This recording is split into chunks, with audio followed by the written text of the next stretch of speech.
یہ سوال ہے کہ مادھو لال کے ساتھ کنیکشن یا رشتہ تھا کیا ان کا؟ محبت کا رشتہ تھا بیٹا. محبت ہمارے ہاں محبت کی ڈائمینشنز بڑی غلط سمجھی جاتی ہیں. مادھو نے شاہ حسین کو کہا جب یہ آتے تھے نا تو کہنا بابا تو کی میرے مگر پہ آیا کنے سال دا.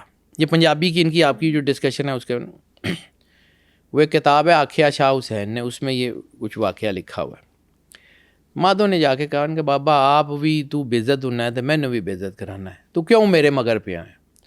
تو شاہ حسین کہتے ہیں کہ میں تیرے مگر تے نہیں پیا, میں تو تیرے وچ اونوں ویکھنا جن نے تینوں بنایا ہے, مینوں تو او دی تانگ ہے, تجھ میں مجھے وہ رب نظر آتا ہے اس لیے, ورنہ مجھے تیرے سے کچھ چاہ ہی نہیں ہے, تیرے وجود سے, تیرے جسم سے, تیری شخصیت سے مجھے کوئی لینا دینا نہیں ہے. میں تو صرف تجھے دیکھتا ہوں اور مجھے تیرے اندر وہ نظر آتا ہے, مجھے تیرے اندر جلوہ کسی اور کا نظر آتا ہے.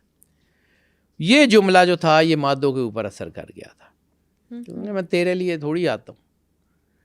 جب آپ مادھو کے پاس جاتے تھے تو وہ مادھو تھا برہمن, بڑی اونچی ذات کا ہندو تھا. اس وقت ذات پات بھی بہت تھی, ذات پات جو تھی اس میں بھی بہت سارا کچھ تھا, اور اس میں جو تھا وہ چیزیں تھیں اس کو روکتا کوئی نہیں تھا. ان میں یہ بھی تھا کہ جی ہندو جو ہیں وہ مسلمانوں کے ساتھ انٹریکٹ کیوں کر رہا ہے, وہ بھی رولا تھا. دوسرا پھر ان کے اوپر بڑے الزام لگتے تھے کہ یہ کس قسم کے آدمی ہیں. پھر ایسا ہوا کہ انہوں نے ان کو کہا کہ جی اپنا یہ بچہ مجھے دے دیں. ان کے جی ساڈا پتر ایسی تو ان کس طرح دئیے. تو ایک کہانی یہ بھی مشہور ہے کہ مادھو فوت ہو گیا, لوگ رو رہے تھے, انہوں نے اس کی چتا جلانے کی کوشش کی, چتا کی شاہ حسین پہنچ گئے, ان کا تاڈے لی تے مر گیا مینوں دے دیو. تو اس کی ماں نے کہیں کوئی حامی بھری یا کہا تو انہوں نے نا اس کا ہاتھ پکڑ کے کہا مادھو حالی نہیں مٹنا, حالی ٹائم ہے, چل چلیے. تو وہ اٹھا کے اس کو لے آئے. یہ بھی ایک کہانی ہے, کچھ لوگ کہتے ہیں یہ ایگزیکٹ ہے, کچھ لوگ کہتے ہیں نہیں ہے. پھر ایک اور اس کی کہانی ہے کہ گنگا اشنان اس کے والدین اس کو لے جانا چاہتے تھے, تو آپ نے کہا کہ اس کو میں گنگا اشنان پہ لے آؤں گا ہری دوار. یہ لاہور میں تھے, تو ایک انہوں نے کہا کہ مادھو جتھے میں پیر رکھدا ہے تے نال نال چلدا. وہ آگے گئے تو آگے ہری دوار پہنچ گئے. اس کی ساری فیملی, اس کے گھر والے سارے وہیں تھے. انہوں نے دیکھا کہ مادھو لاہور سے نکل کے ایک دم سے, وہ ہم لوگ تو سفر کر کے آئے ہیں تو یہ آ گیا گنگا میں اسنان کر کے, پھر اسی راستے سے واپس بھی چلا گیا. تو پھر اس کے گھر والوں نے شاہ حسین کی مخالفت چھوڑ دی. پھر جب ان کو یہ آئیڈیا ہو گیا کہ یہ کوئی روحانی طاقت ہے, تو پھر جو ہے نا یہ سارا یہ 36 سال سے لے کے پھر آگے جب اس کا 53 سے 54 سال حضرت شاہ حسین کی زندگی ہے. 1593 میں ان کا انتقال ہو گیا. جب آپ فوت ہوئے تو آپ نے کہا کہ جی مجھے شاہدرہ میں یہ دفن کر دو, اور مادھو آئے گا تو مجھے خود نکال کے لے جائے گا. تو کہتے ہیں کہ جب وہ مادھو جو ہے, اور مادھو کو کیا کیا کہ جب مادھو آپ کے پاس آ گیا نا, تو پھر انہوں نے کہا کہ ہون تو میرے کول نہیں رہنا, اب مان سنگھ کی فوج میں تو سپاہی کی نوکری کرے گا. اچھا. اس کو ادھر بھیج دیا, اپنے پاس رکھا بھی نہیں. انہوں نے مان سنگھ کی فوج میں اس کو جو ہے وہ فوج میں بھرتی کروا دیا. وہ جنگ لڑتا تھا, وہ جب جنگ لڑتا تھا تو وہ جو ہے وہ ادھر رہتا تھا.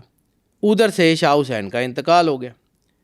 آپ نے کہا کہ جی میرا جنازہ پڑھ کے مجھے یہاں دفن کر دینا, لیکن جب مادھو آئے گا نا تو مجھے لے جائے گا. تو پھر مادھو آیا تو کہتے ہیں کہ ان کی قبر میں نا سوراخ تھا, تو مادھو نے وہیں سے مٹی ہٹائی تو آپ کے جسم کو نکالا, اور نکال کے یہ بھگوان پورہ میں جہاں آج ان کا روضہ ہے وہاں لا کے دفن کیا. ان کے کلام میں نا جی کوئی ایسی چیز, میں نے وہی بات کی تھی کہ ان کے پورے کلام میں کوئی ہنسی مذاق, ٹھٹھا, شراب, راگ رنگ کچھ نہیں ہے, صرف اور صرف محبت الہی ہے اور کچھ بھی نہیں ہے. اور یہی ساری ان کی کیفیت ہے, یہی سارا ان کا ہے کہ یہ آج بھی, کیونکہ یہ جو میلہ چراغاں ہے, یہ جو جس کو کہا جاتا ہے میلہ چراغاں, بھی یہی ہے کہ مادھو ایک دن جو ہے وہ کہیں سے جو ہے بسنت آئی تو اس کو کسی نے پھول دیے, تو اس نے پھول لا کے نا حضور شاہ حسین کے اوپر پھینکے. تو جب اس نے پھول شاہ حسین کے اوپر پھینکے تو آپ مست ہو کے نا, تو وہ اس کے اوپر ایک عجیب سی کیفیت ہو گئی. وہ کافی پڑھتے ہوئے گلیوں میں ناچ رہے تھے. تو بس اس دن سے یہ میلہ چراغاں کا جو ہے وہ ان کی یاد میں یہ جو عرس ہے اور میلہ چراغاں اور ہے میلہ چراغاں منایا کا جاتا ہے۔ آغاز ہو گیا، اور پھر جو ہے یہ سلسلہ آگے چلتا رہا۔ یہ روحانیت کی بیٹا وہ ڈائمینشنز ہیں جو عام لوگوں کو پتہ ہی نہیں ہے، جو عام لوگوں کی سمجھ سے باہر ہے۔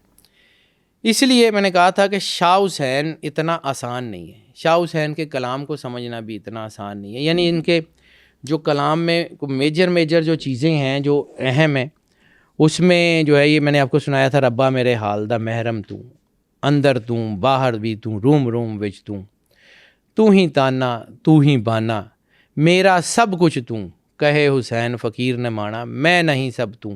یعنی ان کے ظاہری حالات سے تو یہ چیزیں میل ہی نہیں کھاتی، مندی ہاں کے چنگی ہاں، صاحب تیری بندی ہاں، مطلب یہ سارا یہ مطلب عشق الہی کا ایک آپ سمجھیں کہ ایک معراج ہے شاہ حسین، اور کچھ بھی نہیں، اس کے علاوہ اور کچھ بھی نہیں۔